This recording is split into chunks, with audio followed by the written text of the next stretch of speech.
Good morning. Continuing our review and of the conclusion of Ayin Beis, page 1450. We're on page 1450, closer to the top. After explaining the difference between, we'll call it different mumutzayim, different intermediaries, you can call it assets, if you wish, cosmic assets. I've been calling it CSS, Cosmic Support System. The different levels, and we talked about everything from the Oves and the Shvatim. That was the last piece about the difference in Oves and Shvatim. I'll review that in a moment. We talked on the other end, Moshe Rabbeinu, Yeshua, Yecheskel, after the destruction of the first temple, before that, Matan Torah, and of course the Malachim. The Malachim, where they fit into the whole picture, which now he's compared the Malachim more or less to the Shvatim, with the Shvatim being a bit higher than them. But these are all resources. These are all instruments and forces that God put into the cosmic order, into existence, to help the neshama do its avodah. So the last thing we learned was the difference between Oves and Shvatim, Yichud Elah, Yichud Tato, more or less. Markafta Elah, Markafta Tato. And the last thing with B'chol the Mesiras Nefesh of Hashem Echad, and Mesiras Nefesh of B'chol Nafshecha. And then the last piece we learned, just to review yesterday's class, we learned the difference between B'chol Levavcha and B'chol Nafshecha. He compared it to the difference between Bria and Yetzirah. Yeah, that Bria is B'chol Nafshecha, and Yetzirah he called B'chol Levavcha. And in general, that's the difference between the shamas of Atzilus and the shamas of Biyah, which is Zera Adam and Zera Behema, as we discussed. Two levels, one relating to Atzilus, and one related to the Ovis, the Merkava, and Zera Behema is Mekablim from Makafta Tato, he calls the Ashvatim and the Malachim. And finally, in the parentheses at the bottom of page 1449, spoke about that B'meila movement, that the Etzem and the Neshama, by everybody, is from Atzilus, Tahirihi, which is Merkavte Law, and especially we find that in Aseres Yemei Tshuva, when you have Dish Hashem B'Motzeh, Karua B'Yesi Karev, where there's the ability, even a Yochid, even an individual, to have the Gili from Merkavte Law, which is not through the Malachim. Gili of the Etzem and Neshama. Okay. Then the new paragraph, he said, now, Kol Zeh, everything we discussed about the Hashpah and the Neshamas, from the Mumutzayim, from these intermediaries, interfaces, Shvatim, Malachim, and so on, that's the Neshama as it manifests in the body. You could be Medayik, if you wish. I didn't mention this, I'll mention it now. Since he says Shvatim and Malachim, he doesn't say Oves, and doesn't say the others. You could say that he doesn't mean all of them, because the Ovis, you could say, is even a neshama that's not L'mata Naguf. I can't say for sure that's what he means. Just saying it's something that we can have a discussion about. Because you could argue that the neshama beguf needs more the Mumutzayim, like the Shvatim and the Malachim, because it comes down in the concealment of the body. But on the other hand, to say that neshama l'mayla needs the Ovis is also questionable. So I'm not going to say anything definitive, just was commenting since he only mentioned Shvatim and Malachim. So you could say he's only mentioning that because that was the last piece, the last topic he spoke about, but he really means the Mitzrayim in general, meaning all of them, everything he spoke about earlier, or you could say it means specifically those. Fine, that's open for a debate, but I don't want to go into that right now. I just wanted to bring it up. Okay, so all this is connected to the neshama as it manifests in the body. Why? Because there it descends. Yarda b'madregosa b'madregosa in the Salam. The neshama, as obviously when it comes to the body, descends and goes to a lower level than it is above, meaning its initial level, and Nisalam ba'er, and the oir of the neshama becomes concealed, thus compelling it to al kain tzricha. That's why it needs to receive the hashpola kiss, the seder saviyira, through the malachim. However, gam zeh, even when that's the case, hurag b'derech siyua bilvad. Don't make the mistake to think that the malachim are giving it to the neshama. The neshama has these assets. The neshama be'etzem yesh ba midas. The neshama has ava and yira, and also asaga, and also comprehension. Not just midas, but also a divine comprehension. And on the contrary, the neshamas have it in a higher way than malachim, because they come from pnimius, and malachim come from chitzenius, like we learned earlier. However, begoli, the malachim are more sublime, they're more ethereal, they're spiritual entities. The neshamas have become bakshama, they've become materialized, so to speak. Not that the neshama has lost, God forbid, its resources, but it's come down into a level where they're much more concealed, and the neshama is engaged now with the material world. The neshama has to deal with a guf, a nefesh habamis. There's a battle going on, actually. So the malachim are like outsiders, meaning outsiders of the material world, that can help with their spirituality to support and inspire and awaken the neshama, the ava v'yira and asaga of the neshamas. Al kain tzrichim siyua ma malachim. That's where we stopped. Now, we've learned this idea before already, but the Rebbe Rashab is going to sum it up and also add some points that are critical, because keep in mind the bigger picture is that we're going to get back to Eir Hariyah, that just as the eye needs an outside light to support it to be able to see in the dark, that's only the eye below, meaning the Koyach Hariyah as it comes into the guf, into the Klei Hariyah, the eye. But the Etzem Koyach Hariyah, as we learned, is beyond that. It doesn't have these limitations. But the Etzem Koyach Hariyah is not where the Riyah is, we don't begin there. But at some point, through refinement and the Avodah and Neshama, we're going to learn that Neshama can access the Etzem and Neshama, which is going to be far higher than Malachim, even higher than all the other Mumutzayim, even higher than the Ovis, and higher than Teda even higher than Teda Eir, as we've learned. That Neshamas are mashpiyah to Teda. But that's what this is ultimately leading to. So right now, he's summing up a lot of many pages we've learned. As I said, probably close to 40 pages. But he's going to come back to the neshamas, and ultimately the neshamas' relationship with Ner Mitzvah and Teda Eir, which is going to be the next section, later section, in the more or less the conclusion of Ayin Beis, which doesn't conclude, of course, but we've discovered the conclusion in the Maimorim of Amagbil L'Sheves. So all this comes together as we continue learning of how the neshama, on one hand, achieves certain things. It has the power to affect the animal soul through Hashem Echad with the siyua of Birchis Yotzer, which is the malachim that comes before Shema. But ultimately, the neshamas, and then, of course, with the mile of Ner Mitzvah and Teda Eir, which are all included in Shema and V'ahavta, V'hayadvar Me'ela, Ksaftam al Mezuzes. So there's Teda and Mitzvahs there as well. Shenantam Levanecha. And then, how the neshama elevates through all this work with the entire support system. The neshama ultimately elevates to a place that's higher than all these levels, and in turn, the neshama is mashpiyah actually into all these levels. I should add already, since I'm doing this broader picture, that there's the guf now. Remember, the neshama achieved this dafka below. The neshama had to come down below to reach these levels. So here's the interesting twist. The neshama above is higher than these levels. But then it comes down. As it comes down, it needs the support, the siyua of the malachim, and ultimately all the other Einei Ha'eda, and the Torah, and the mitzvahs, and the Sanhedrin, the leaders, the Einei Hashem, the malachim. But as the neshama elevates, because when it came down, this is all achieved through the concealment, so the neshama elevates even more than the neshama was before it came down. So it's not like back to square one, because you could ask if the Etzem HaNeshama was higher than all these levels, and then it comes down and it's concealed, and it needs the siyua, the support of all these levels. So what are we back just to where it began? No.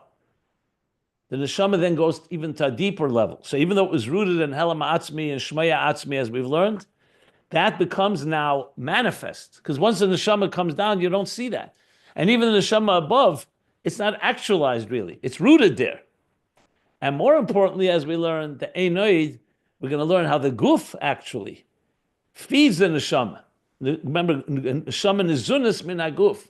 Because in this world, the guf ultimately reaches a level of etzem that's even higher than the neshama. So we've been talking till now how the neshama is higher than everything, and ultimately we'll be mashpia in everything. But there's one final step, where the guf itself will feed the neshama, meaning that once all this happens, the guf touching the very etzem of atzmus, even higher than the neshama, which the neshama at the end of the day, even after all the concealments, is a chelik elikam and malmamish. It's a divine entity. You don't say that about the body. The body doesn't have any gilui of elikus. The only thing the body has is the yeshus that comes from the etzem that's higher than oir altogether. So, well, ultimately, the neshama is an element of oir, except an oir that was concealed. And the guf is going to be even higher than that, like the kalim, and even higher than the kalim probably, but rooted like with the kalim, the reshimu, all the way in the helama atzmi, that you could say is even higher than the helama atzmi of the neshama. But we'll talk about that, what the difference is, because he doesn't say it explicitly, because the Rebbe Rashab never concludes back to that point. But I think from everything we've learned, we could derive a picture of the difference between the keli and the oir. So the neshama, in other words, has an element of it that's higher than the oir of Torah and the oir of the siyua oir, the outside oir, but it also has an element. You know, Ner Hashem Nishma Sadam. Remember, the neshama is also called a candle, flame. So that means it has light. The guf is not called Ner Hashem Nishma Sadam. So the guf ultimately, with the neshama's work through the siyua of all these levels of the oiris and giluim of ishtalshlus, the guf will propel and elevate everything to the level of atzmus mamish, higher than gilui and higher than helam. So we'll talk about that much more later, especially once we get the whole picture. But this is all part of the context. So a good opportunity here to just contextualize everything and put it in perspective. Okay.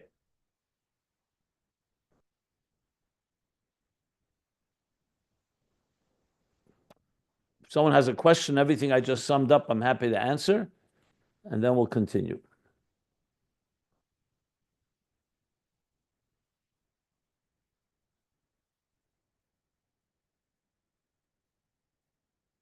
So we're on the fifth line,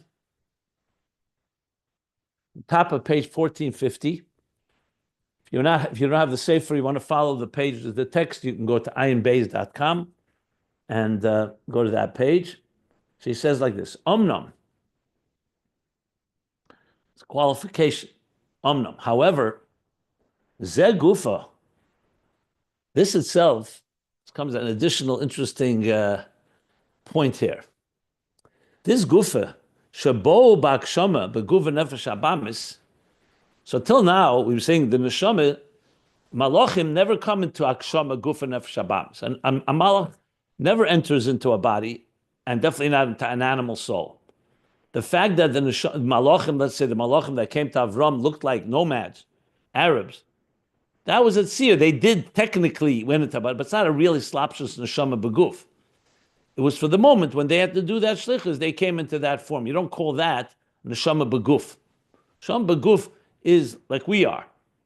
You know, from the moment of conception, the moment of birth, the neshama enters into a body and lives its life in this world, and the neshama goes where the body goes. The malachim there in the body didn't have any. The body was simply a vehicle just to carry the guf, the malachim from one place to the next, so to speak, and that should be able to interact with physical realities. But the malach remains a malach. So neshama beguf, till now, right now we've learned, is in a sense a descent. And a malach doesn't have that. That's why a malach can be a siyua, because a malach remains an ethereal spiritual entity, and therefore its ava v'yira is not affected by this world. So it can help support, it can help stimulate, inspire, etc.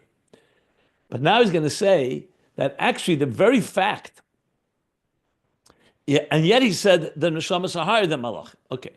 But now he's going to say the very fact that a neshama could come down below, lower, that itself tells you that the neshama is rooted in a higher place. So zeh gufa shabo ba'akshama begufa nefesh ba'amis. The fact that a neshama can come down and from such high levels into a guf, a nefesh abamis, hu mepnei malosam. That's not due to an inferiority in the neshamas because they're lower than malachim, but it's due to actually their quality, their superiority. Shehem bebchinis hapnimius. Because they do come from pnimius, yesh b'keicham, they have the ability or the power, the capacity, l'sakin levadas aguf nefesh habamis. So they have the ability to come down to a lower place and actually not just not be affected, but actually repair and refine the guf nefesh habamis. A malach can't do that. As a matter of fact, when the malachim complain to Hashem, end of Pasha Bereshis, we have the Nephilim. Nephilim means the fallen ones. Who are they referring to? Malachim that said to Hashem, look at these inferior human beings. You should be working with us. We malachim, we're spiritual entities.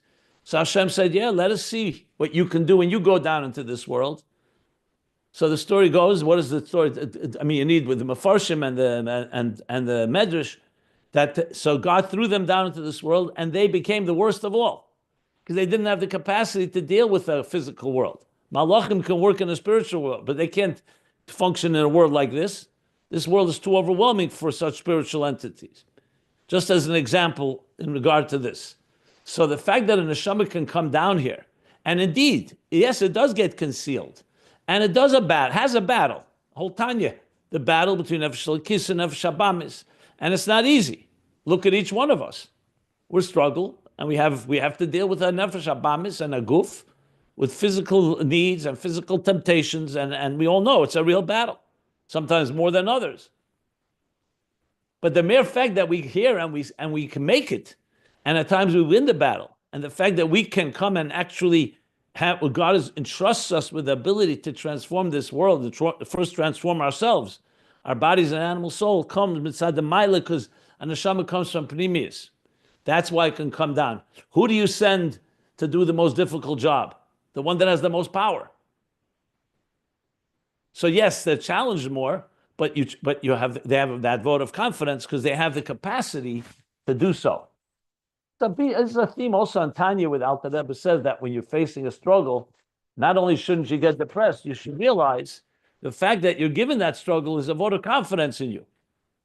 So who's given the most difficult job, let's say at time of war, to go behind enemy lines and so on? Only those that are most equipped, that are most talented, that are most skilled to be able to do that. So the same idea here, that so that now obviously turns everything around because it's not a contradiction. We still need the siyua, even using the military example, even those that go behind enemy lines in very dangerous areas, and they have the ability, also have support. They have support from their team, they have support from behind the scenes, intelligence and so on. So it's not that we are rejecting or we don't need the siyua from the malachim. It's just that who's doing the job is the neshamas coming down to this world doing the job. And that's the emphasis here, that's why it's only a siyua. They're only helping us. They're not doing, like he says, the actual birur and refinement of the nefesh habamis is the koyach atzman of the neshamas. Koyach atzman, we're not saying is the koyach of the malach. They're supporting it. And they're helping. But support and help is not the main, who's doing the main job is the neshamas are doing it. The koyach atzman dafka. Because those neshamas are the ones that ultimately, through their avodah, of course, that doesn't come easy, illuminate and shine the nefesh habamis. As we discussed, that's why I brought it up. That's why neshama is called ner havaya. It's the flame, the candle of God. That's where the neshama has that power. So we don't say the ner is coming from the malachim. It's like we talked about the eye. The eye sees. However, it needs support to be able to see. But it's a ner havaya nishmas. The neshama itself is a ner havaya. In the context of the Maimer HaMagbi, it's a ner mitzvah. A mitzvah is also a candle, and it has additional elements that it helps the soul as well, the neshama as well. Torah Eir is light, but at the end of the day, the nefesh elikis is the wick, like we learned, and it enters into the shemen of the animal soul, and an Eir Havaya Nishmas Adam. The neshama has the power to transform and affect. Shehi bechinas ner hameir cheshach hanefesh habamis. It's a candle and a flame that has the power that radiates and illuminates the darkness of the animal soul, the cheshach ha'ilam, and the darkness of the world around us. V'yechelim lahoyer kol kach, and to the point that the neshama has the power to radiate to the extent not just to illuminate, can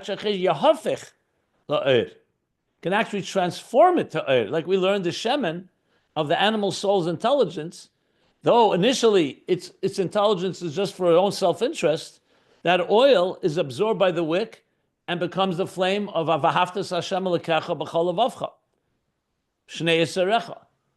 It becomes a love for God. So you're actually transforming the darkness, the nefesh, the cheshach to Eir. As was, of course, explained and earlier at length. We learned this in many different ways. But you see here, he's taking us back to the Maimer HaMagbi, because that is the theme of the Maimer there. And here's something which I just want to emphasize. I actually emphasize it very strongly in my essay, because in this context, if you look in the Maimer Torah Eir, the Torah Eir as in the, not the Pasuk, the Alter Rebbe's Torah Eir, the Maimer HaMagbi L'Sheves, Mika Hashem Elokeinu HaMagbi L'Sheves, the Maimer we learned inside that we're referring to a lot. What does he begin with? The izbanus of the Nefesh Elikis in Shema Yisrael. That's how he begins. That when contemplating on Hashem Echad, like we learned, Hamayich Be'echad, contemplating on the divine unity, and explaining that to the animal soul, that can sublimate the animal soul, that it too should appreciate Hashem Echad, and that leads to what? V'hafta, that comes afterwards, loving God, but not just the divine soul loves God. Like I said, B'chol Levavcha, which means Livavcha with two bases, not Lipcha, B'shnei Yetzerecha, with the Yetzer Tov and the Yetzer Hara, as he explains it. And the last line in the first paragraph in Torah Eir, I don't know if you remember it, but anyway, I emphasized it a lot when we learned it, but also in the essay, he says, V'zeu koyach haneshama mitzad atzma, or koyach al-nefesh halikis atzma, I don't remember the exact, but the teichen is clearly that. And then he goes on and says, and now let's talk about ner mitzvah, that has an additional sgula to help elevate and transform the animal soul. Additional. He doesn't use the word siyua there because we're not talking about the malachim, but he does say that. And then he goes from there to Torah Eir. And then he goes back and says, but to get there, you have to always begin with the neshamas hizbanus. Because remember, even mitzvah and Torah, don't do it alone. Who does the mitzvah? A neshama beguf does the mitzvah. Who learns Torah? A neshama beguf. However, basically, as I pointed out, and again, if you read the essay, you see it, I spelled it out very explicitly.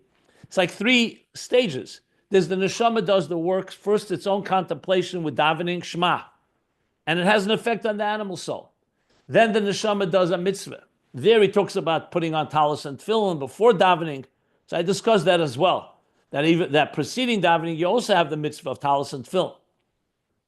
Then it goes on, then the neshama learns Torah. And that's even a bigger hamshach of the Eir Atzmi. I don't want to go right now into mitzvah and Torah, it's not so relevant. I just wanted to point out that there, you see clearly the point that the neshama has the power itself. However, it has the support. Here, the support of the malachim. There, the support of the mitzvahs and Torah. So in the essay, I think it was not part one, maybe part two, if I recall correctly, maybe even part three. I don't remember now. I just posted all four parts so far, all in one file on the WhatsApp group, in case you're interested. So there, I made a big focus, and I actually referred to this page, 1450, because here he makes it clear it's the neshama atzma. He says it several ways. Neshama be'etzem yeshba. Then he says now b'koyach atzma, b'koyach atzman dafka.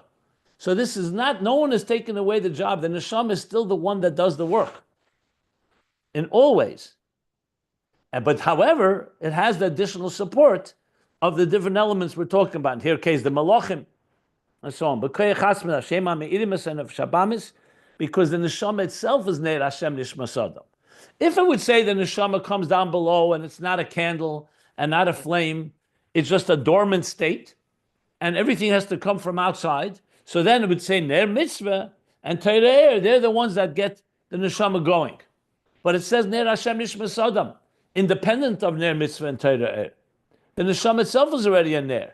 And he explains in the Maimer there, and Ayin Beis, we learned it back on page 1350 to 1352, that the neshama has all three things. A psila, the wick, is the divine soul. The oil, as I mentioned, is the animal soul. And the oil it creates, which is the Avos Hashem Kirish Be'esh, the love, the fiery love, with both sides of the heart, B'shnei Yitzarecha. It also creates, obviously, higher levels of light. The light of mitzvah, the light of Torah.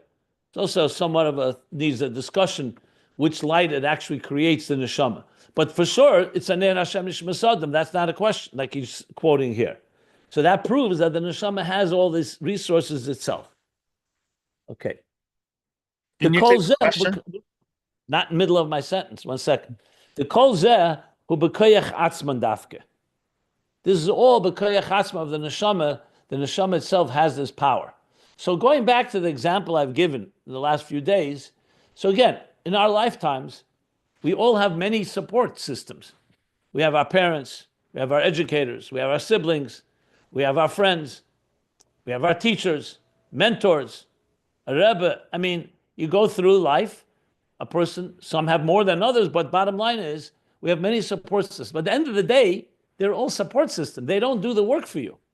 They can help you, they can encourage you, they can coach you, they can egg you on, they can challenge you, they educate you, they inform you, they illuminate you. All true. But at the end of the day, you guide to mitzasi. Nothing replaces you. You are the one that has to do the work.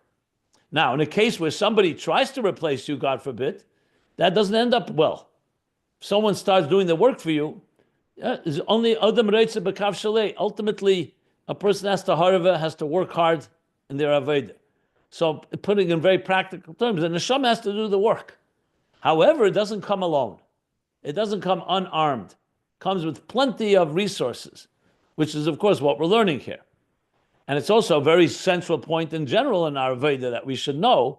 You know, we told Aseh Lecha Rav, Knei Lecha Chaver, the Sheftim, V'Shetrim, Sheftayach, Yotzayach. I spoke about this a few classes back. So we have many resources, but at the end of the day, they're all support to who the neshama is. Even in Perek Beis in Tanya, where he talks about the role of a nasi, or the role of a neshama klolis, even there he makes it clear the child still has to do the work. It's just that he has the koyach of his of his father. So never shall the kiss, like he explains there, has to do the work and has all its challenges. But as I said, we come armed with plenty of resources and tools and skills and gifts and so on. And what we mentioned is only a few. There's a lot more. This is all of Torah. Whenever you learn that in the mother's womb, a child learns the entire Torah. There you have another so-called downloading of resources. And of course, many other things, which she doesn't go through everything here, but this is more through the different levels that we're discussing here. Okay. I'll stop here for questions. So the question I had was, we talked about the different levels of Gilui Elokus, revelation of godliness throughout Jewish history. My question is, and we also talked about how these levels of revelation are also within us, like the level of Moshe Rabbeinu, which may not connect with only except rare occasions like Nila on Yom Kippur, etc. But these Giluim, these revelations, the question is, it's a very, very subtle question. Is it the revelation of Elokus in a universal sense, like the level of access, the accessibility of Elokus in the world in that time in history? Or is it the nature of the soul that happens to be living during that time that itself has greater access to that level of revelation. I mean, I guess you could say it's both, or I don't know, but if It's both, and even more than that, uh-huh. you don't have to be in that generation. We right now, in 2025, Tafshin Pei, have a Moshe within us. We have an Ovis within us. We have Right, Shvatim within us. right, It's not. This is not time bound. They happen to live in a certain period in history. But just like we say about Yitzias Mitzrayim, that it's happening perpetually. Physically, they went out of Egypt 3,337 years ago. But Chol Dar Vadar, in every generation, we go out of Mitzrayim Beruchnius. So the bottom line is, all the people in the Torah, besides the fact that they actually lived in their time, are all spiritual archetypes that we talked about a lot in this right. class. I talk about it in hundreds of my classes, but basically that are existing as we speak. Just like we have Chesed in our neshama, we have Avram in our neshama, and we have Gvura, and we have everything. So the answer is that we have obviously the neshama itself, like he's saying here, and then there are all these additional resources that we have Right. within us. Right. So I was just that's what I thought was the answer. So the follow-up point is that all that we just learned in the past couple, 2, 3 days, whatever, covering these different levels of revelation of Elokus throughout Jewish history, is really just actually a study of the accessibility of Elokus within the neshama itself. I mean, true, it's It's helpful to both. understand. Yes, It's both. exactly. It's both. It's both. Yeah. It's So when giving he, us a sense of all these different events that happened in their right. time. Like, what was the significance of Matan Torah? I'm the one that actually added. The Rebbe Rashab never says explicitly that all these levels are within us. I Mhm. added that simply because it's a given when you learn Chassidus to know that. But the Rebbe Rashab, if you just learn Ayin Beis without my explanation, you wouldn't see those words. He doesn't say about it within us. He just speaks about it like Matan Torah gave that power. I mean, it does say that the others give the power to the neshamas. So I elaborated on it, but essentially, the events in history gave power for all of it. Like when Matan Torah happened thousands of years ago, it wasn't just a one-time event. It's giving us power today to be able to transform the world, just like Yitzias Mitzrayim did, just as Beis Hamikdash did. But if you go deeper, you'll say these are all levels within us in a way. That I've added from other Yes. places, not from here. Thank you. Yeah, it actually just adds greater weight to the whole power of the neshama itself, which is what he just kind of went to literally here in what you read the first couple psukim or little sentences. That was my point. That what we Yeah, had but just but read. but Yeah, actually, yeah. actually, I would emphasize it a bit differently. I would say those resources are not what he's saying here. Here he's speaking about the neshama on its own, without those resources. The neshama itself, even if hypothetically we didn't have ovis and shvatim and all the other levels, the neshama itself is a divine entity. It's a ner Hashem. Now, obviously, with all that, it just makes it more powerful. That's why I quoted from Torah that even before we get to ner mitzvah and Torah meaning Torah from the Alter Rebbe, the Maimer, the neshama itself has abilities. But obviously, it would be very difficult for the neshama on its own in this world without Torah mitzvahs to get much done. It could do it like we spoke about. Obviously, a neshama, you have people who never learned Torah or did mitzvahs or knew about them simply out of ignorance that do have soulful inclinations and reach even some heights. So, but that's another discussion about. But point being is that he's distinguishing here between the siyua, the support, and the neshama itself, and that to emphasize that each of our neshamas have tremendous power. However, it does get concealed, and therefore needs. He's going to go on to speak about the support, but you want to emphasize that the neshama itself has tremendous power of its own. Thank you. Thank you very much. Okay. Are there any other questions?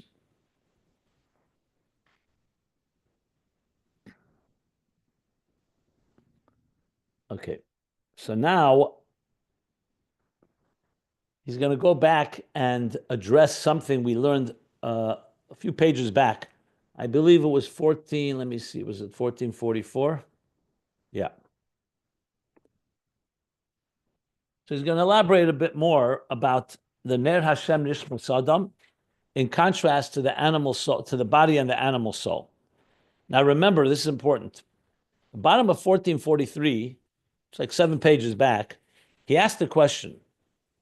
He said, since by Krishma, the Shamas Yisrael have the capacity lisachad begufa de malka mamish, because we learned there that a neshama has the ability, because it's rooted in Atzmus, to connect directly with the guf of the Melech. Like we learned. So why does it need to receive Ava V'Yira from the Malachim? That's the question he asked at the bottom of 1443. We say Birchas Kedushas Yotzer before Shema. The Malachim only receive from Chitzein, from Dibur, he calls it there. And he continued to explain on page 1444, because Neshamas Yisrael melubish begufim gashmim. And those gufim, and then he goes on with the Nefesh Habamis, are rooted in Neigav Asiyah, which is rooted in the Merkava and the Malachim. And because the body and animal soul conceal and they impede the ability of the neshama to really spread its wings, that's why we need the Malachim to help what he called weaken or soften the animal soul, and also to mashpia Ava V'Yira into the neshamas as they are here below. Very consistent with what we're learning now. But he did elaborate a bit more there where the guf and the nefesh habamis are rooted. He said they're rooted in what he called, again, the words were in the, I just want to say the exact language on 1444. He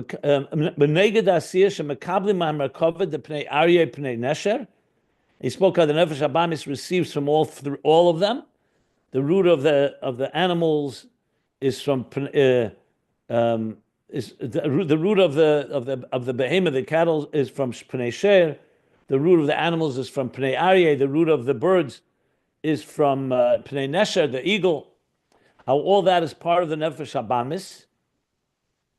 The Nefesh Alikis, however, is rooted in Pnei Adam, or like we're saying here, Ner Hashem Nishmas Adam.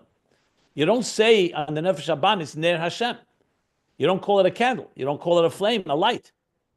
Because in a way, the Guf and Nefesh Habamis are much more like a keli than a light. Like we said, like oil. It is the Nefesh Alikis that's the Ner Hashem that creates the flame. So if you were to leave the animal soul to its own devices, it wouldn't suddenly start loving God. You need the divine soul, which is naturally a flame of God, that has natural love. Yes, it's concealed to some extent, but the neshama with Shema contemplates on Hashem Echad, in turn awakens the animal soul, and with the support of the malachim, of the Ava V'Yira that we said before Shema, we're able to reach the animal soul. You're able to, like he said, hazazah. You're able to move it because the malachim have so-called shifted, or some shaken it up a bit. That's what we learned back there. He's going to refer to that now because he wants to contrast by saying that the neshama, on the other hand, meaning the nefesh alakiyas, is, on the other hand, a candle, and that indeed has the power to illuminate. So he says now like this: Sharia nefesh habamis mitzat sharshei b'malachim elyenim, because the animal soul, due to mitzat sharshei, from the point of view of the root in the malachim elyenim. So we just said the malachim are a siyua to the neshama. Since the nefesh habamis is rooted in the malachim, then you could say, 1 second, aren't the malachim a support to the neshama? So here we're going to see that the malachim have two roles. One is that the malachim here he equates with the merkava, like he said before, the merkava makafta tata, compared to the shvatim. So merkava is pnei aryeh, pnei sher, pnei nesher, pnei adam. So he says like this. So the way the nefesh habamis is rooted in the malachim al-yenim, like we learned before on page 1444, shazeu sharshe mishmarei hayfanim v'gaveim al gaveya. We know the animal soul is rooted from shmarei hayfanim. Shmarei is the waste. Is the shmarei actually means the shmarim in grapes? What do they call? They're called the shmarim are called the. What do you do when you take when you make wine? Suppress it? What? Suppress the wine? No. Shmarim are the peels, the skins? No, there's a word for it. Residues. Residue. Not residue. There's a word for it with grapes. You can look it up. I forgot the word. It's in wheat. It's called. There's the husks. There's not the husks. There's the chaff and there's the I forgot now. I'm forgetting the words. Okay, my English. Okay, shmorim afanim. Anyway, shmorim are the sediment basically that remains when you start when the wine starts to ferment. The grapes started to ferment, so the sediment settles to the bottom, and obviously the liquid rises. I mean, it's a whole process. So I think sediment is the right word, but there's another word. I'm forgetting the word now. It's the grape has in it the juice, and there's not the juice, the peels and the other stuff that becomes the sediment. So he says, Shmori Hefanim are the malachim, the lower level malachim of Asiyah. So the Nefesh Abamis, what he's saying, the Guf, and the Nefesh Abamis rather, is rooted in Shmori Hefanim. He didn't use that expression back on page 1444. There he said it's rooted in the malachim. Let me see, maybe he did. Let me go down. Later he said it's rooted in the malachim in the Merkava. Okay. But bottom line is that Shmori Afanim means like the ways, the sediment of the malachim, not the malachim themselves. So that's like the klippas that are left over from the malachim. V'gavoya mal gavoya. That's the lashon when you speak about the malachim. Gavoya mal gavoya, higher and higher. So that's the root. So he says harihu tivi v'gashmi. So the way the Nefesh Abamis relates to the malachim is not in a giluyim way that the Nefesh Abamis is getting from the Ava V'yira of the Malachim like the Neshama is. There, the animal soul is a TV V'gashmi. It's a natural and physical entity. Shenimshach achra chumrius. That's where the Nefesh Abamis on its own is drawn to chumrius, to the crassness and the coarseness of this world. The Nefesh Abamis, as we learned in that Maimer HaMagbi, what is its interest? Survival. Its needs. It wants to eat and drink, pleasure, sleep. It desires and all its temptation, everything the animal soul wants in this world. So yes, it's rooted in the malachim, the Shmorei Afanim to be exact, but it's manifests in chumrius. On the other hand, the nefesh alikis, by nefesh alikis, hu hameirese, it is the one that illuminates it, that shines into it, umisakne, and repairs it or refines it, umahapche letev, and transforms it to goodness, instead of following its own desires and its own crass desires, I should add, to transform it, like we said, vahafta, to direct it and harness it, the animal soul, toward good ends, because it could be harnessed.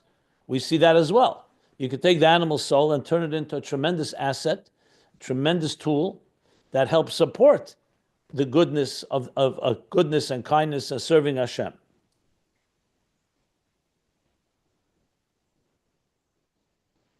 Okay, so then why do we then need the malachim?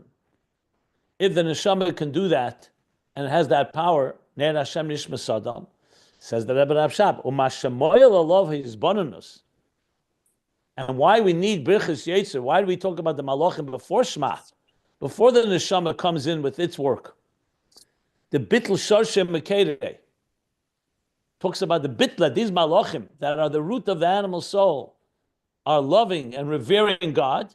Why do we need that? Shezeu b'chinas eish shalamayla denefesh habamis. Commissioner Isbarliel, now he's referring to this page 1444. That's like the eish shalamayla, that when you talk about the malachim and their passion and their commitment and their love, ava v'yira, it's like bringing the eish shalamayla, a fire from above, on the nefesh habamis. If you go back on page 1444, he said that explicitly from Samach Vov. Shenimshech al nefesh habamis. Here he calls it eish shalamayla, the nefesh habamis. But its idea is that the fire from above, it's like Mizbeach, when they brought an offering, a behema, on the Mizbeach, then the eish shalamayla came to consume it. So what is that? So why do you need that? Hine kol zeh b'derech siyua levad. That's only to help. That's why you're saying it. It's not replacing. It's not that the neshama doesn't do its work. This is now an additional support. The siyur levad. The ikra tikkun va'bitl the nefesh habamis. The primary repair, or you can say a refinement, and bitl, and sublimation of the animal soul. That's the diuk in Tere'er. So the Rebbe Rashab actually is explaining the Maimer from the Alter Rebbe where he says those words. The end of the first paragraph in the Maimer of the Alter Rebbe, he says, "Nefesh alikis atzmei." He literally uses that word. That's nefesh alikis on its own. Because when you learn the Maimer from the Alter Rebbe, it's not so clear why is he saying that. When you learn it here, you realize, because the Alter Rebbe wants to say, the Rebbe Rashab is explaining, he wants to say that the nefesh alikis has this power to do so without anything else. Then there's the siyua. And it's interesting, the Alter Rebbe never talks about malachim. But the Mittler Rebbe in the Maimer HaMagbi does talk about malachim. So just pointing that out. In the Maimer Yoseva Venhu of the Alter Rebbe, he does talk about malachim. I think the Mittler Rebbe is taking from another Maimer and bringing that into the picture. The Rebbe Rashab for sure connects it all. He's doing that explicitly here. So this is a place where he's bringing together the Maimer of, this I would not have known this had we not learned the Maimer in Magbi. This is Dafka, the second time we're learning this. Now I could say this because I learned it. We learned it together. So I see now what the Rebbe Rashab wants on this page. When we learned it the first time, it was important to learn, obviously, and we learned it, but that emphasis I didn't have because I wasn't clear. I didn't know that, what he says in the Maimer and the Alter Rebbe. I didn't remember that. So here he's saying, so the Iker Tikkun Bittul is the Nefesh Alikis itself. That's the Ner Hashem Nishmasam. That's why it's a Ner. It has all three elements: a wick, the oil of the Nefesh Habamis, and the oil it creates. Shari's bonus the Birchis Yotzer, because the contemplation of Birchis Yotzer before Shema, who shepoel hazoza levad benefesh habamis. Its purpose is to create only a hazoza. It's like it warms up the animal soul. It shakes it up. It's like almost like an opening act, if you wish. But before you get to Shema, the main avodah, the nefesh halikis, we say Birchis Yotzer, so to speak, to get the attention of the animal soul. Because the angels are the root and source of the animal soul, so that's why you begin with Hazoza Levad, the Benefesh Habamis. However, Rakshazeo Hazoza Primius. However, it is an internal shake-up, an internal stirring, if you wish. Hazoza means movement, but it means it's shaking it up. Primius. Loikamai Psuka de Zimra. And here, this also comes from the Mittler Rebbe's Maimer. Psuka de Zimra, which precedes Birchis Yotzer. The Psuka de Zimra that begins after Baruch Shamar all the way till Birchis Krishma. That Psuka de Zimra, or you could say all the way to Nishmas, not Nishmas, I'm sorry, or the way to Oz Yashir, and then Yishtabach. But he says, Zeu rak chakikim mibachutz. So though he's not elaborating, the Al Mittler Rebbe in the Maimer HaMagbi does elaborate more, if I recall. And I'm writing about this as well in the essay. Is Psuka de Zimra is a chakikim mibachutz, whereas the Birchis Yotzer is a chakikim mibafnim. So if you remember when we spoke about taking a craftsman who, let's say, creates a keli, a vessel, so he has to do a few things. He has to chisel it. He takes a raw piece of, let's say, clay. Or let's take something more than clay. A raw piece of clay cheres, a raw piece of material, any material, even metal. And he has to now start chiseling it and engrave and drilling and so on. So there's the chikim bachutz is what he does on the outside part of it to shape it into a nice and symmetrical vessel. But then there's the chikim befnim, which is the main part of the keli. Is what it's let's say it's you want to make a cup out of it, a kos that you use for kiddush. So the chikim befnim is more of an internal type of engraving. So he's saying Psuka de Zimra is like this outer shape, the outer chiseling, if you wish, the chiseling on the outside, and the Birchis Yotzer is the chiseling on the within. But it's still at the end only a siyua. It's only hazoza, but hazoza primius. The inyan hazoza he sheyaskim ala bitl the nefesh halikis. And here he's adding explanation. What does the hazoza do? The hazoza is that the nefesh habamis should be ready and be receptive. Sheyaskim ala bitl, that it should agree. should be agreeable, basically. It's like, I'll talk an example from mediation. You're dealing with, let's say, partners in business or a couple who have a conflict, and they don't even want to talk to each other, or they're very angry at each other. You bring them together in a room. If you finally can get them together, let's say you bring them.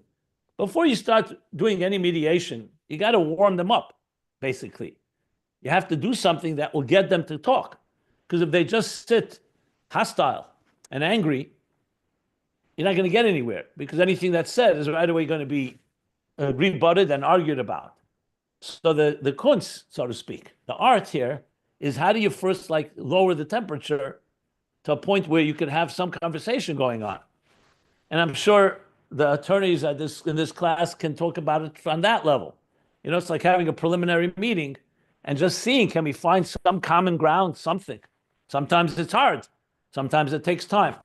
So what he's saying here, just to use that as an example, that before you actually get engaged of the Nefesh Elokis, Nefesh Habamis, and Shema, he says, you need a hazozah. You need to get the Nefesh Habamis who's completely consumed with Elam Hazeh, is not interested in Elokus, is not interested in Shema Yisrael altogether. Now, of course, you've already davened. So this stage of davening, there's hazozah chitzenius, what he calls hazozah chikime bachutz. That's psukkah de zimmer. That also does an effect, but that's more like the first stage. Chikime befnim, he says there's zozah. Well, it looks like hazozah is at both levels, but bottom line is, hazozah is to do what? That should be yaskim ala bitl. He should be agreeable. He should agree. If you don't have that receptivity, the Nefesh Habamis is just going to be like an animal. It's just going to say, I'm not interested in all this. I have my own interests. I have my own temptations. So before you get an animal soul that is being driven by crass desires to say Shema and start responding to that, you have to do something that somewhat so-called lowers the temperature, like I said, that weakens it or tames it or softens it. And that's what he says, is love. Shouldn't oppose it. And he shouldn't distract him, be mevalbel him from his avodah. If you don't have the Nefesh Habamis cooperation, at least on that level, you're not going to get anywhere. Because the Nefesh Habamis is going to, in Yiddish, you say, brikazech, is going to kick and scream. I'm not interested in davening. I'm not interested in the Shema. Now, of course, the question is, since when is it interested in hearing about malachim? But because subconsciously the Nefesh Habamis is rooted in those malachim, so when you show them, it's like I gave the example, you show the Nefesh Habamis a chassid davening. Even the Nefesh Habamis' heart can melt when you see someone crying, you see someone singing. We can be touched. The animal soul can be touched by something spiritual. So in a way, the malachim that the Nefesh Habamis subconsciously does have a relationship with, when it hears about the malachim. Now, obviously, this requires a proper contemplation. If you say Birchas Yotzer in 30 seconds, I can assure you the Nefesh Habamis is probably not, you're not going to get its attention. That's why there are those that said Birchas Yotzer in davening before Shema took time, because they're trying to persuade the Nefesh Habamis to listen and to be engaged. So obviously, it's all predicated on that. Without that, you're just saying lip service. So the Nefesh Habamis, at least you're getting it to agree. It shouldn't oppose, and it shouldn't distract. Yivalbel, distract, it shouldn't confuse. Yivalbel means like someone, getting someone who's making noise and not allowing you to do what you have to do. So it distracts you, that doesn't let you do what you have to do. V'hainu, and that means, let's read already till the end here of this piece. Shepoil habitl b'nefesh habamis. This means that you're affecting a bitl, some form of humbling, if you wish, or sublimating, trying to find the right words. Those words work. In the Nefesh Habamis, the be'es, that the time which Nefesh Elokis eved avedose betfilu b'teira kai gavna, that when the Nefesh Elokis is doing its service in davening or in teira, ukai gavna and similar, which could be mitzvahs or whatever other examples, lo yivalbele b'machshava zaris, that the Nefesh Habamis, at least, if it's not helping, at least it should not be mavalbel, not distract the person with bad thoughts. Machshava zaris literally means strange thoughts, which refers to thoughts that are not gedusha, not holy thoughts. And it should not be an obstacle and an impediment. Hein b'tfilah, both in davening, v'heim b'Torah and mitzvahs, and both in Torah and mitzvahs. That's all the preparation, the priming. Aval habitl the nefesh habamis b'bechinis yitzia mamish min achimris. That you've prepared it, but we haven't yet gotten to the real mediation in the example I gave. The bitl of nefesh habamis yitzia mamish, that it should actually leave, exit, so to speak, and forsake, if you wish, its crassness, hachumnius, its crassness, ubafrat sheyeh gamle avel elikus, and furthermore, not just to leave that crass state, but it should have an aver, a loftel godliness, zeo b'krishma dafka. That's ready in the next stage. That's krishma. Bizbonnus da Hashem echad, in the contemplation of Hashem echad, u'baruch shem kved malchusei leilam vod. He adds that now. Sometimes he brings that, sometimes he doesn't. I mean, it's based on different, the different levels of Yichudi Eloh, Yichudi Datah. I won't go into that right now. Shaydei through that you reach what? Hu v'ahavta b'chol levavcha b'shnei yitzarecha. That leads you to the next. After Baruch Shem comes what? To love God b'chol levavcha, with both sides. Yetzer tov, yetzer hara, nefesh habam is too. That's already in Shema. So what do you see from this? One more line. So we see the primary tikkun, repair and refinement of the animal soul. He emphasizes again, not just nefesh elikis b'koyach with its own power, because the nefesh elikis has that power. So here he's explaining in more detail what Birchas Yotzer does, like primes and prepares the ground, softens everything up before Shema, which is the main Avodah of getting the nefesh habamis in line, so to speak. Then he's going to continue speaking more about the nefesh elikis and its Avodah. But here's this is clearly, to me, this page is mamish an explanation of one line in Torah that it's been nefesh elikis b'koyach atzmei, or nefesh elikis atzmei, I think the lashon he uses there. But same idea. So I'm going to stop here, middle of the page 1450. Very geschmacka piece in Avodah for sure, because it gives you a real formula of how to deal with an animal soul. And this is a beautiful example that, it's not so simple with the animal soul. You don't just go in for a full assault, because the animal soul has plenty of its own interests and its own power. It's a great way of teaching a person how do you educate someone who's not interested, or even a force that's an enemy, so to speak. That's an opposition. That there are stages. Like he said, and then you can get to Shema. And I gave the example mediation, I think is a very good example, in other words, to see the stages.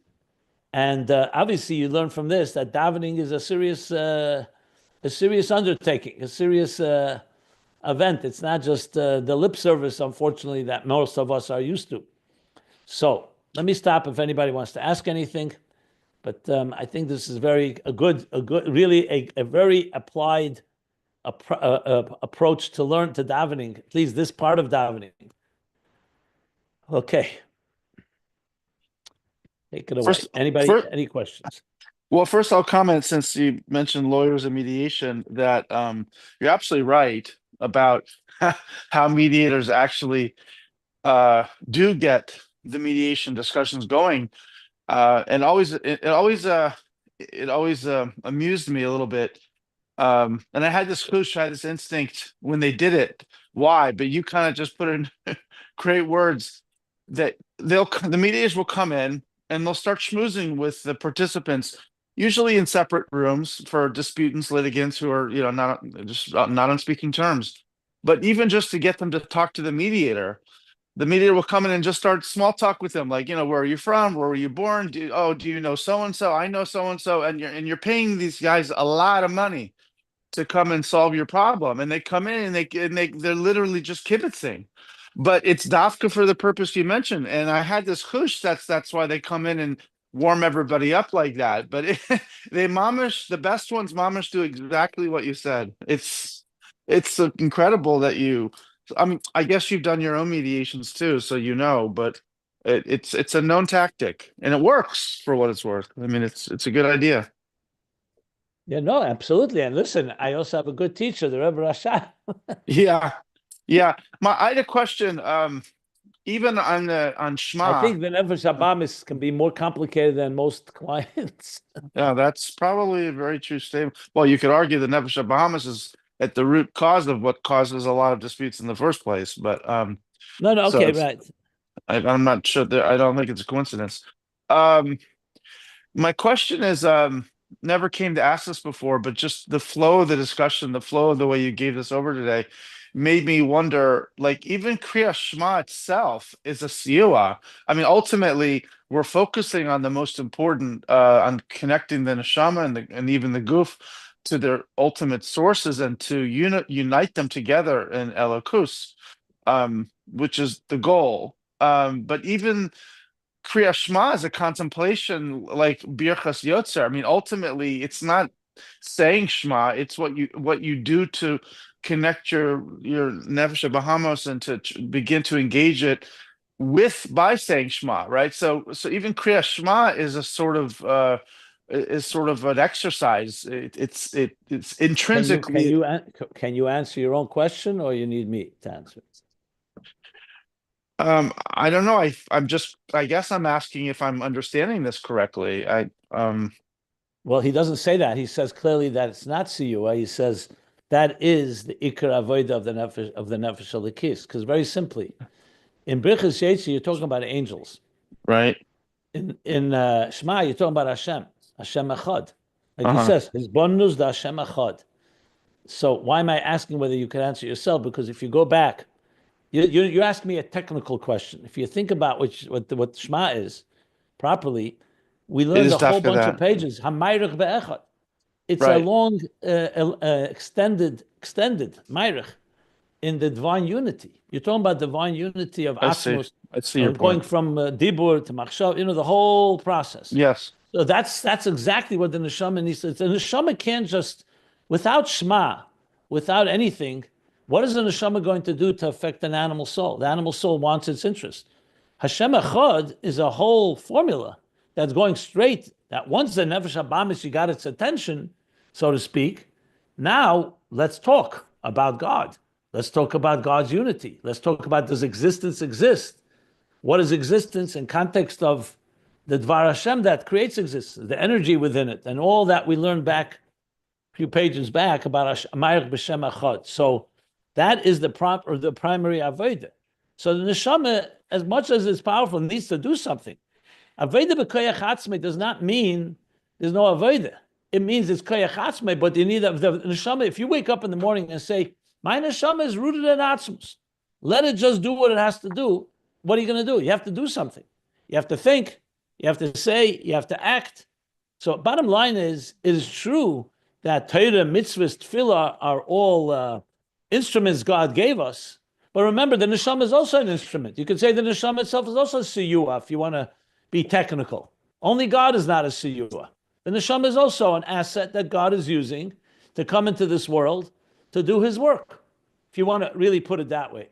Mm. But obviously, when you think about it, the neshama is the main actor in this world with God's powers. And then the neshama is doing the works. The main focus is the Hashem Echad, but the neshama is given a whole bunch of preparation. It's just like saying that the person trains, even let's talk even in athletics, in sports. You train, spring training, and then start the actual games. Or education. You study, you go to school, law school or medical school, whatever, and then you become a doctor or a lawyer. So where's the ikar avodah once you become an active actor in the work, but you need the preparation. So everything ultimately is a tool and an instrument somewhere. But siyua here means there's the main work, which is the neshama's main work, and then it's the support that it gets, malachim or other support. I wouldn't even call Torah and mitzvah siyua, by the way. He didn't use those words on Torah and mitzvahs, if I recall correctly. On malachim, he did use it. And on Torah mitzvahs, I don't think he used the word siyua, but I have to go back and see what word he actually uses, because it is ultimately the neshama, like the light, the outside light, that illuminates the dark room, the darkness, so this eye can see. We'll get back there. He's going to talk about that later, and he already talked earlier. I'll find the right words, but that's the basic picture. Yeah, because because you anticipated my other question, which is exactly what you said. I mean, at the end of the day, aren't Torah and mitzvahs themselves? But You know, remember, siwa. this is not semantics. The word siyua is just a word. This is a concept. The Mhm. malachim are not the main actors in transforming this world into adir b'tachtenim. They're a support system. They're a support to it all. I think that's the key. Torah and mitzvahs, you could say, are main because the Bereishis is b'shvil ha-Torah, b'shvil Yisrael. Torah and Yisrael, you can't compare Torah to malachim exactly. But that's another discussion. As I said, I want to see the language.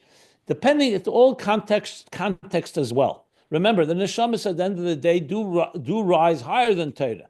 But Torah is not malachim. Torah is God's blueprint. Remember, Torah is chachmashe shel Kadosh Baruch Hu. Malachim are God's so-called agents. They're agents, and they're only in the levels of Bria Yetzirah. Torah goes all the way up to Atzmus. There's no malachim in Atzmus. There's no malachim in Atzilus even. So it's very, very different roles that each of these play. Malachim are like, you can say, the governors that God sends, the king sends to different, different communities or municipalities or whatever you call them, provinces. Okay. Are there any Thank other you. questions? Are there any other questions? So we'll stop here. It's around halfway down the page 1450. Okay. And I would advise also, there's intellectual questions that are more like Haskalah, the mechanics of this. But if you really want to appreciate, especially this piece, all pieces, think of it personally. How can you apply this in your own davening, in your own animal soul? I think if you think of it that way, I'm adding to what I said before, you'll see there's a big difference between the preparatory stages like Psukkah de Zimra or Birchas Yotzer, now Shema, and then Shema, because they're all different levels of ultimately engagement. And the truth is, like I always call it, the lost art of prayer. I think most of us, I include myself, don't really know how to daven properly. I mean, I know it from the books, but to actually do it, it takes training, it takes work. How do you really daven? How do you sit down and daven Shachris properly from Moeda Ani? Okay, that we say right when we wake up, but through Birchas HaShachar and through Psukkah de Zimra and then Birchas Yotzer and then Shema and Shemoneh Esrei. So it's work. So I would suggest begin slow, begin something that you can relate to, a piece, just a thought. But this is really a Veda. So it becomes not surprising to hear when you hear Chassidim who spent 4 or 5 hours every day davening. There were people that did that. Not everyone has the time, perhaps, but there are. I saw that. I mean, even right now, you walk into 770. If you walk into the 770, you'll find some people that are davening for hours. Not a lot, but it was common in Lubavitch. The Rebbe Rashab was a big thing to get the Bochrim Mashpim that Pasha daven. Now it was a big question because you also have Seder Yeshiva, you have to go to learn, and so on. So there was that was itself a discussion. But there were real oivdim that davened hours and hours. There's no question about it. I myself I've seen. Some are not here any longer, but I've seen it with my own eyes. I saw people who davened from 7, 8 o'clock in the morning till sometimes 12, 1 o'clock.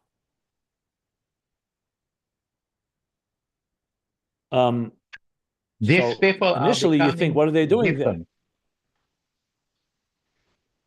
Well, maybe they're expecting it from us. Maybe we are. Everyone says we're learning Ayin Beis. Where do we hold by davening? Maybe that's a good question. Trust me, when I started my life, Chassidus Applied, I got a lot of people writing to me. Now it's time to start a revolution in davening. They wanted me to lead it. And, we learn Chassidus, it makes you more responsible. Now that you know, if you don't know this, you don't know it. But if you know it, now we have to act on it. So maybe Rab Shlomo, in your younger years, you can start now a new, like a club, a tefillah club, Vedas Hashem, a Vedas Tefillah. You want to be the chairman? You want to be the chairman? We'll have a board. We'll have board meetings, committees. But the main thing is, of course, the davening. Huh? Anyway. Good. So let's stop here. I'll stop the recording here halfway down page 1450.